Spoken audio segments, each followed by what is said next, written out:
Hello students, today we are going to see about principles of disaster management. So before going into principles of disaster management, let us understand what is meant by disaster. So disaster, as you all know, which creates a lot of damage to life and property. So it can be defined as an event which would cause disruption, damage and destruction to both people and also to the things, that is property. So for example, if you see flood, it affects the people and also their property. People lose house, they lose their things, their documents, everything in a flood. So disaster could cause damage to both people and also to their property. So the people who are not able to use their own resources to save themselves, okay, so they need some extensive help from others to support them and to come out of the destruction caused by disaster. That is why it is called exceeding the ability of affected communities to cope using their own resources. So they need some external help. And this disaster can be caused by many reasons, natural calamities or man-made disaster. So there are so many different reasons for this disaster to happen. So to understand the concept of disaster, you should know the different principles of disaster and disaster management. So how we reduce the risk of disaster, how we will help people to come out of the negative effects of disaster. So disaster can also be defined. Another definition of disaster could be defined as a sudden calamitous event that causes widespread destruction, disruption, and suffering that make people to suffer due to loss of life and property, will affect a large number of people and communities. So disaster will not affect only one person; it will affect the community, a group of people, and moreover it will affect the individual communities and societies. They cannot use their own resources to help them. They have to reach out for an external assistance for recovery and rebuilding. So these are the two words that we have studied from the definition. Disaster needs recovery and rebuilding. So in the coming slides we will see what is all that. So principles of disaster has or components of disaster management comprises of these 6 important key elements or components. So that is called, it is a systematic approach for preparing or to responding or to recover from a disaster. So first you prepare for the disaster, then we respond to the disaster, then we recover the people from the disaster, and also mitigating the impacts of disaster. What is mitigation? Mitigation is reducing the effects, reducing the damages by being prepared. Okay, so in the next slides we will see the meaning of each component. First we will go on to preparedness.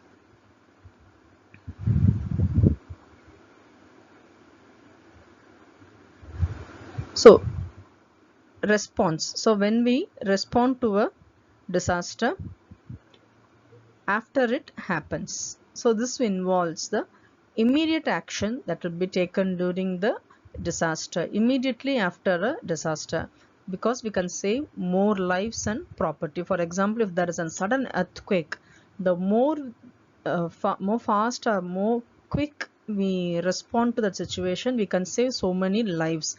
Immediately clearing all the debris and to look out for people who are under the debris. So like using satellite images or using rescue dogs and all that. So you respond, how fast you respond to the situation, more number of lives and property could be saved.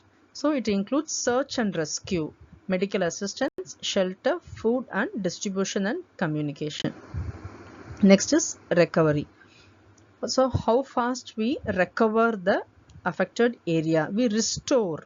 So this is called restoring and rebuilding the affected communities and the infrastructure, bringing back the infrastructure. For example, when there is an earthquake, it causes a wide range of destruction to the people and also to their property. So you have to clear that place and relocate those people and give them temporary shelter, temporary livelihood. So before reconstructing their earlier livelihood. So this is a long-term recovery. So disaster usually, recovery in disaster usually involves a very long-term recovery and rehabilitation and reconstruction. Rehabilitation is giving a new life to those people who lost everything overnight within a few seconds, and also reconstructing their own livelihood, their life, everything.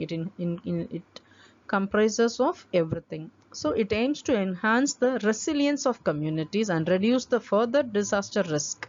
Resilience is to make them more stronger people in future. If something happens like this, they should be prepared, or they are more stronger to take such calamities. Next is mitigation. Mitigation is nothing but reducing the severity of future disaster. So you be prepared. For example, Japan is situated or located in a geographical area where it is more prone to disasters. So they build houses which are strong enough to withstand disasters, and they give frequent training or mock drills to children in the school and people in the offices to teach them how to save themselves during an earthquake, a sudden earthquake. So this is a mitigation process. So they follow some land use planning, building codes. I told you, like, uh, since Japan is situated in a more earthquake prone zone, they follow certain building codes and standards so that their ecosystem is restored, or they have an early warning systems, like how we have satellites predicting cyclones, so that you are getting prepared. So it's predicting heavy rainfall, so we are prepared for flood. And also public education and awareness, so teaching people to protect themselves during such natural calamities. So all these are some of the mitigation steps or mitigation process which is involved in reducing the likelihood of future disaster on the severity of future disasters. Next is coordination and collaboration. So disaster is a very major destructive force. So one single person cannot involve in all these steps, like preparing, recovering, restoring, and all that, rehabilitating. One single person cannot do that.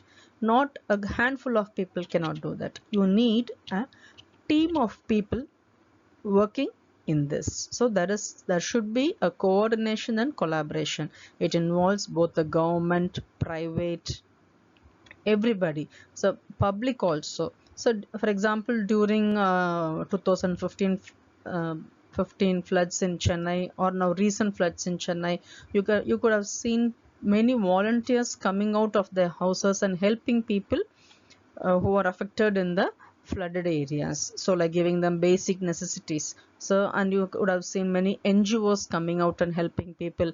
Many schools and malls opened their places for people to come and settle down temporarily. So these are the coordinated and collaborative effort by the government and also by various stakeholders, like non-governmental organization, private sectors, many private hotels, many hotels, they prepared food and gave it for free to the people who are affected by floods. And some international agencies like WHO and World Bank and everybody. So this World Bank provides or give assistance to the areas where there was a very mass destruction. So such thing is called coordination and collaboration among the various stakeholders. Next is inclusive and equity. Inclusive, not one single person should be left out, particularly the vulnerables, like children, women, the aged. So everybody should be given special attention. All the people who are affected, particularly the marginalized and the vulnerable group. For example, when there is something happening in the city, the government reacts in one way. When something happens in a remote tribal area, so where nobody bothers to see what is happening to those people, so that is not equity and inclusivity. So wherever the disaster happens or whatever the destruction may be, the treatment should be given in equal manner. So every segment of the society should be involved, or they should be included in the process of restoration, rehabilitation and recovery. So this is the inclusive and equity principle of disaster management. So next we are going to see about the concerns in disaster management. So what are the things you have to take into consideration? What are the things which are what to say which need more scope in disaster management system? So each role people play matters a lot. Okay, so what are the concerns in the disaster management? First is weak coordination. As I told you earlier, main principle of disaster management is cooperation and collaboration. So when there is a weak coordination, so the impact of the impact will be very very high. Even if one single agency is not cooperating, then the recovery will be very slow.